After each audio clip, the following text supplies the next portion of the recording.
the Chef Zone. My name is Joy, and on behalf of the Chef Zone team, we're excited to have you here this evening.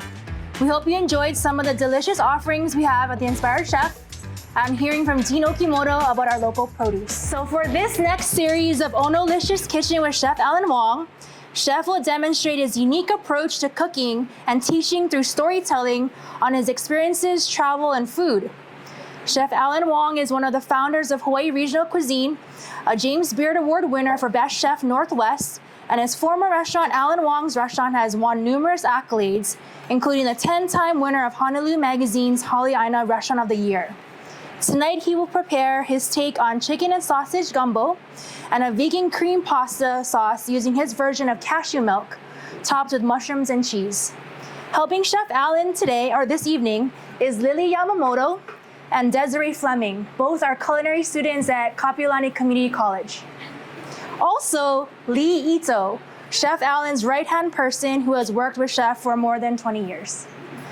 We hope you enjoy today's session. We'll send out a survey after the class and hope you'll provide us with the feedback so we can continue to improve. And please tag us at Chef Zone HI on your social media posts. And now here is Chef Alan Wong.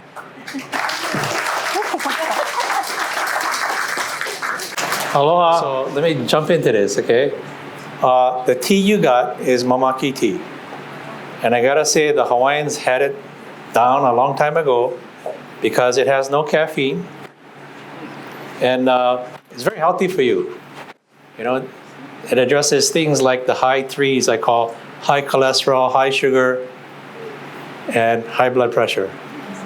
Okay? So very good, relaxing tea. It's a good tea to drink after dinner. But I thought I gave you this in the beginning so you can just sip on it whenever you want or the whole night. Okay? So that's the mamaki tea. You folks just came from the produce place, right? So something very simple in front of you. This is baby manoa lettuce. Now, if it was me, I would take the outer leaf and just eat it and enjoy it just plain with nothing on it. Okay? And then there's a little dip in front of you. Okay? It's anchovy and parmesan. It's almost like a dip. I promise you this is not a Caesar's dressing. In fact, it has 0 oil and 0 egg in there. Okay? So that's a continuation of the produce section. Okay, while you're eating that, let me explain. If you've been here before, I pass out no recipes. And that's not because I don't want to show you the recipe, it's because the way I teach a recipe is a little bit different. Okay, so I don't know if you can see, but these are the 5 boxes. You have bitter here, sweet here, sodium, acid, and heat. Okay, so that's kind of like when I'm cooking, that's how I think. So sodium is not just salt, soy sauce, fish sauce. Anything salty that has sodium in it is sodium. When you're balancing the easiest, sweet and sour, there's a lot of sweet things, there's a lot of acid things. I said acid and not sour, yeah? Okay?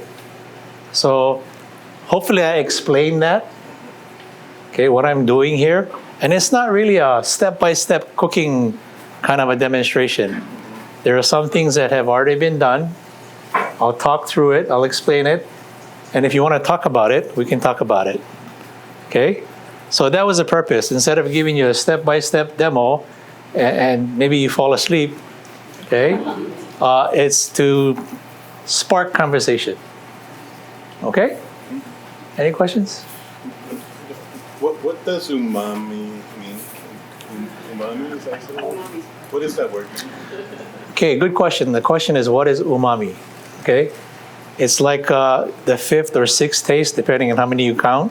Okay, you see it? No, is it one of those? Oh, no. Oh. Okay. Umami to me is, it contains glutamates. So a long time ago, this scientist from Japan isolated monosodium glutamate, became MSG. became Ajinomoto.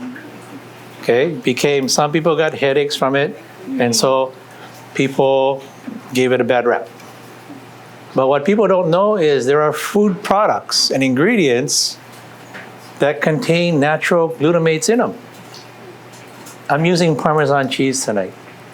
Okay, most of your fermented things like soy sauce, miso, they contain glutamates. Tomatoes, all of your cured things like prosciutto ham and ham, bacon, they contain glutamates.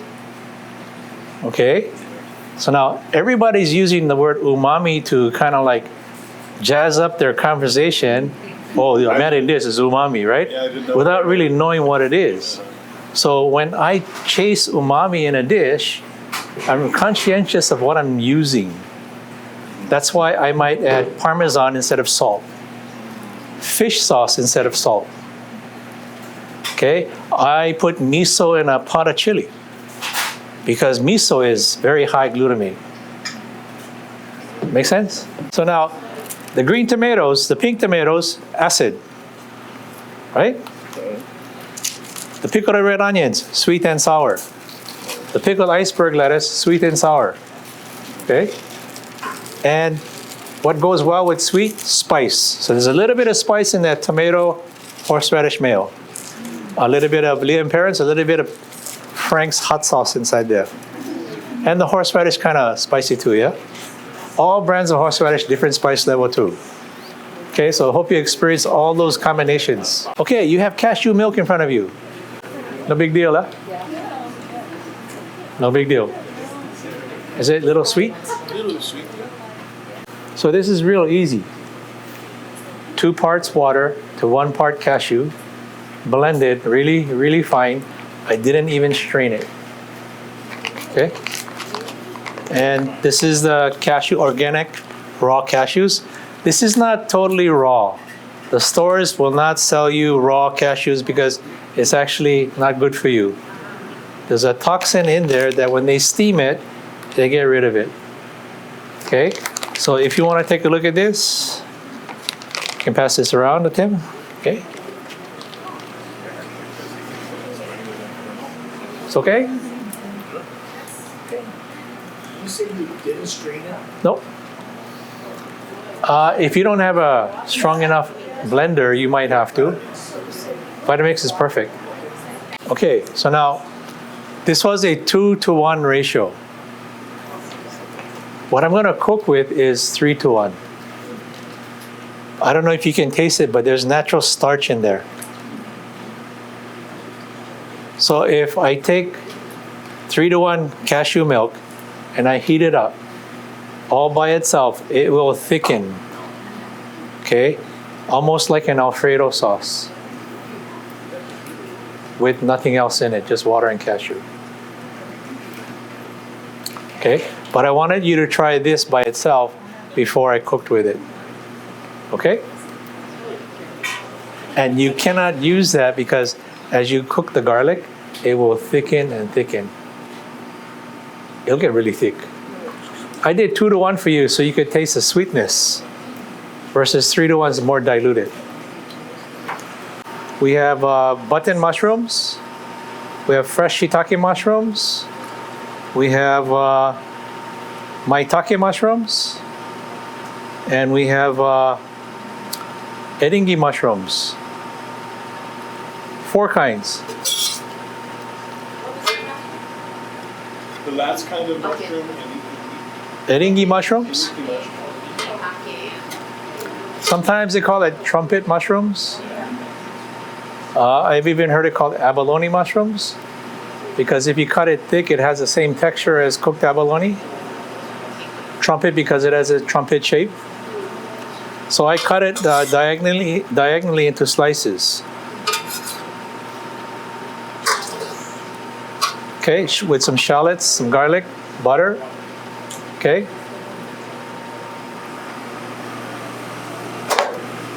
So I'm going to add pasta water here in the pan first. Next, I'm going to put the pasta inside the water. Okay. When the pasta hits the water, the pasta is going to start cooking again. Okay. What percent you think this is? Am I eating it? Yeah.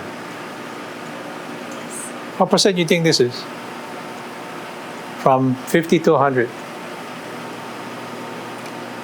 6, 6, 7. Okay, 60%. Yeah. Okay. So water, pasta. Okay. Let it get warm a little bit. Then I'm gonna add this cashew cream. Now, once this cashew cream comes on, I gotta work fast. This is like working with cornstarch water. Okay. Then I'm gonna add the mushrooms. Then I'm gonna season it with a little salt. And then finish with a little Parmesan cheese. Okay. Now, if it starts getting tight, thick too quick, I'm gonna add more water. Okay. It's a really simple dish. And then I finish with some chopped Italian parsley. Okay. So if I don't talk, you know why.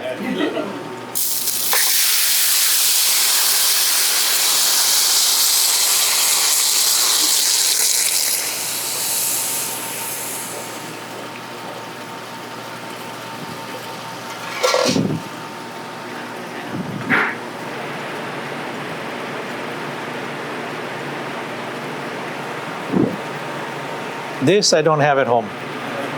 Okay. All right, the pasta water went inside. Can you see this? Okay. The reason why this is your friend is because it has a little bit of salt in here. Now, if it's really salty, you want to be really careful. Okay. And it has a starchiness from the pasta. Okay. This is, they say 60% cooked.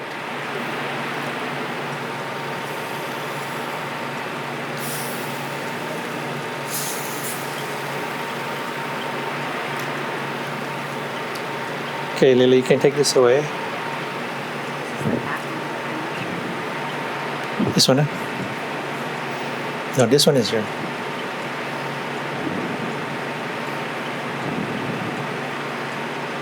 Yeah, feel.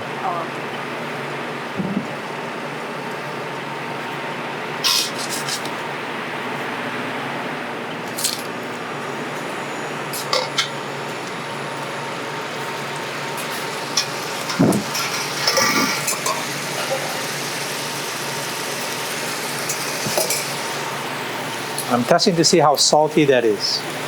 Okay.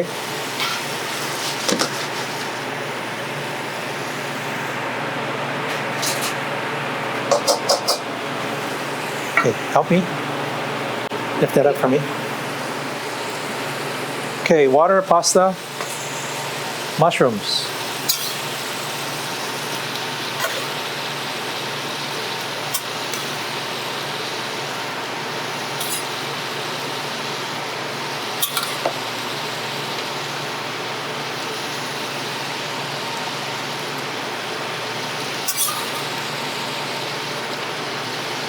Okay.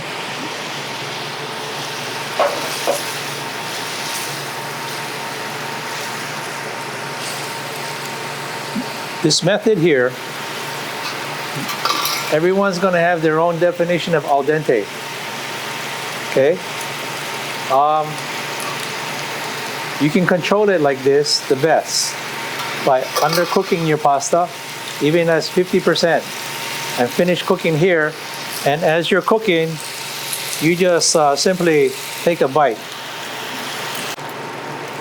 At this point, it's two things. It's how much your pasta gets cooked and watching it thicken up. Okay? Can you see that one is getting thickened up? A little more salt, a little more cheese. Okay?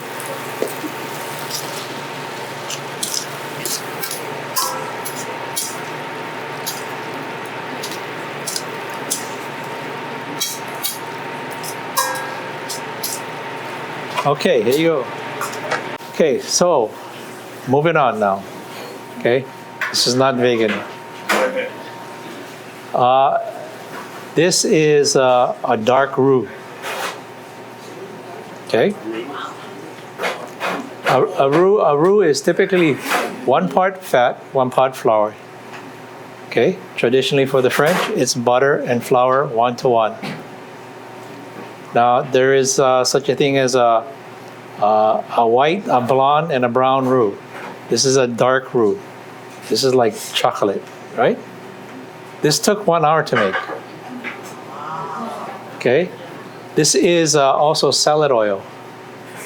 So this is what they use down south. Salad oil and flour, 1-to-1. And you put them on low heat because you don't want to scorch it. Okay? And this is how they start a lot of their dishes. So when they say make a dark roux, this is it. Okay? Now, I had to start from here because you wouldn't want me to be up here for 1 hour stirring this. Okay? Now, there is a quicker way, which I didn't do. You could stick this in your oven. Okay, without a lid. Check it occasionally. But at least when it's in the oven, I wouldn't put it on a high heat. I'd put it on like 350. Okay? You want to get there maybe every 15 minutes and just stir it. Because it's going to like darken on the bottom first, if you can see that. Okay? Can I get a wire whip lid, please?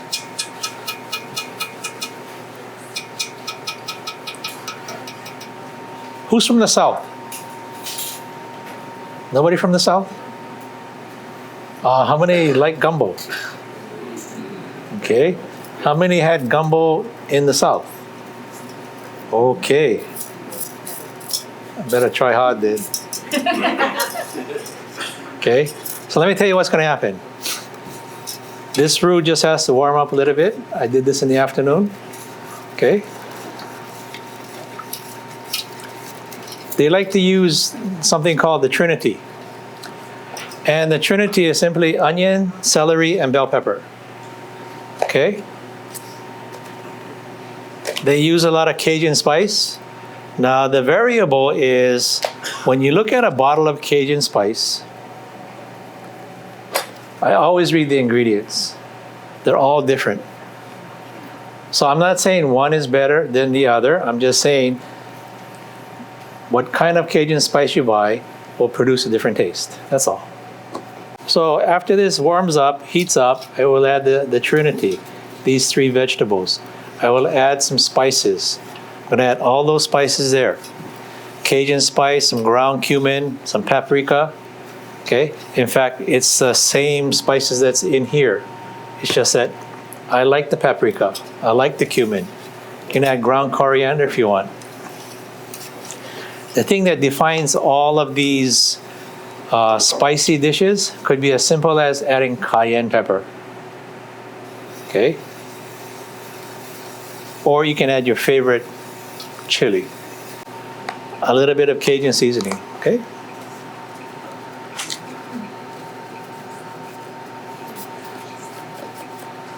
What I suggest is if it's going to be your first time, go slowly. You can always add, you cannot take out. Okay? And make sure the lid is on tight.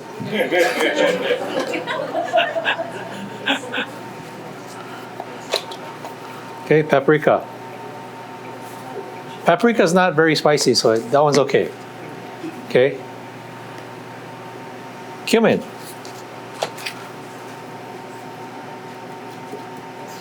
All right. Now I'm going to save the cayenne for last. Okay? How many of you like it spicy? Yeah? Okay.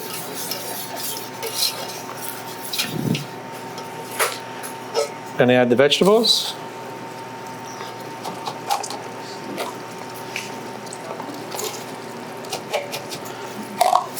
Lily, you want to grab the chicken from there? You can hear it because this roux has oil and it's very hot. Okay.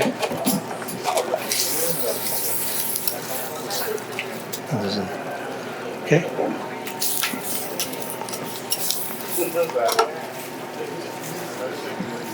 See. Okay. One thing that I'm learning now, because I never did this in my kitchen, but I'm learning to use products like chicken broth.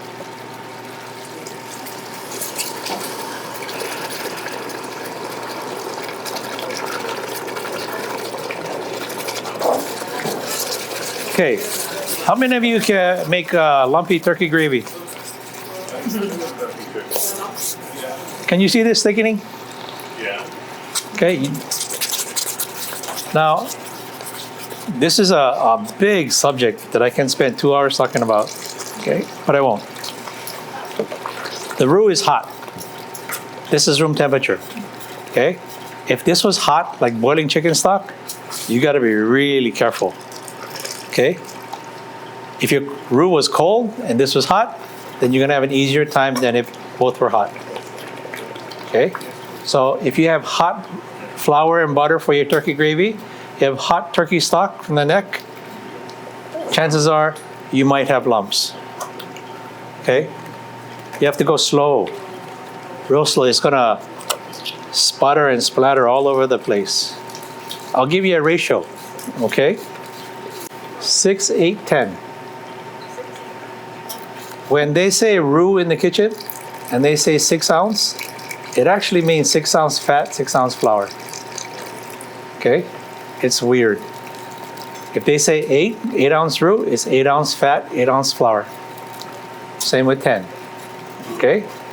Now, 6, 8, 10, light, medium, heavy, to 1 gallon liquid. Okay? We'll thicken it, light, medium, heavy. Does that make sense? I see. We got the 1-to-1, but we're doing the 1 gallon. Okay, we're talking about thickening a soup like a cream of mushroom. We're thinking about making a sauce, a classical sauce. A veloute is one of the classical mother sauces, one of the 5. Okay, I call this class veloute, chicken veloute, because this is not your typical roux, but this is a roux and this is chicken stock. I am making chicken veloute. Okay, but they call it chicken gumbo down south. Okay, did you get that? 6, 8, 10, 1 gallon. Now the liquid can be water, can be chicken stock, can be fish stock, can be beef stock. Okay? So you have the thickener, which is the roux. And you have the liquid that you want to thicken. Okay? Still with me? Okay. Now, somebody asked me, why am I doing gumbo?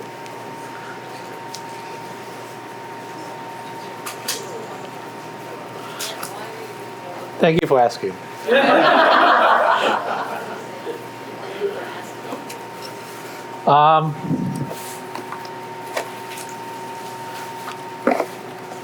Okay.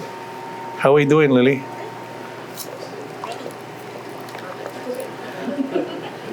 Everybody's hungry. Everybody's hungry. Okay, put the chicken in.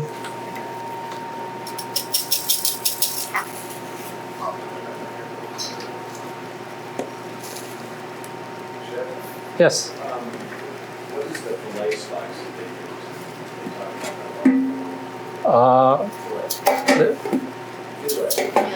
Oh, okay. Ground gumbo filet? Actually from the sassafras plant. The same sassafras they used to make root beer from. Okay. This is actually, not only has a nice smell, it's a thickener. Yes, I am. Okay. Now, some people don't put okra. I put okra in it. Okay. Another story is, let's turn this off.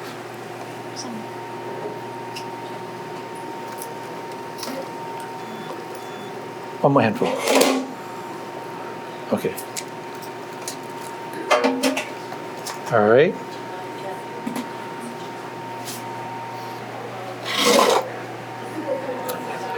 So no, I'll get back to the story, okay?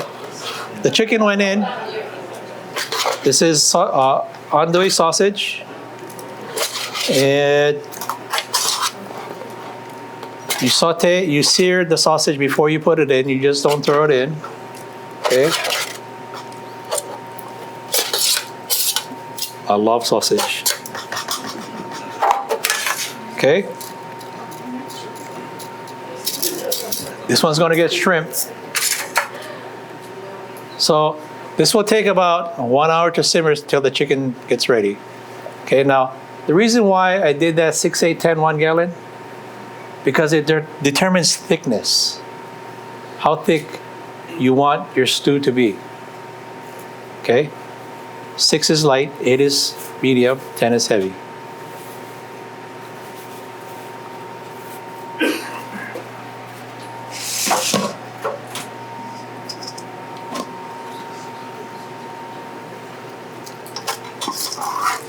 So this shrimp was seared, and I'm putting it at the last minute because I didn't want it to be overcooked. Did you saute the chicken or was this just raw? The chicken went in raw. That's why it's going to take a while to cook. But I have a pot already cooked. Okay? Do you use any kind of chicken, white, dark? What's best is chicken thighs. Okay? Now, okra.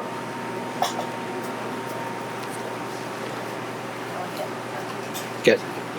Un poco más. Okay. How many have been to Egypt? Egypt. Anybody try a dish called molokhia? It's very slippery, like slimy, like okra. The Filipinos have something similar called salayot. It's slippery, like okra and natto.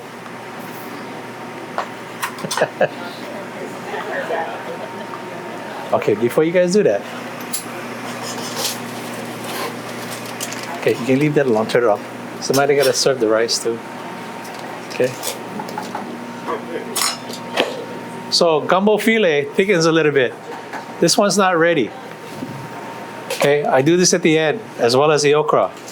Okay, but I already added some gumbo filet, and maybe you're gonna be able to smell that. Okay. So in Egypt,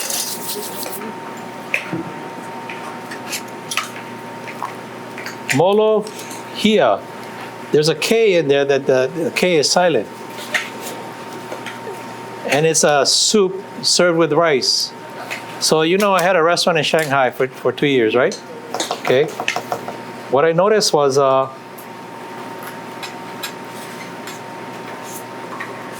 hold on. Scrape the bottom. Yeah.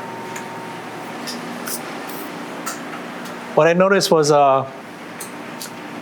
in Asia, okay, in China, they had a bowl like this full with rice. And I was surprised. And for some, this would be their only meal of the day. But what I noticed was big bowl of rice, always had soup. And the soup was to make the rice go down easier. This molokhia was a soup, was slippery, almost slimy, was to make the rice go down. Okay? Because not everyone has a short grain rice. A lot of them have the long grain rice. Kind of a little bit more dry. So, when you add the okra, when I first tried this, I added the okra last. I added a lot. And it thickened the soup. Okay?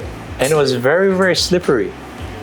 And I thought, in fact, the word gumbo kind of means okra in African.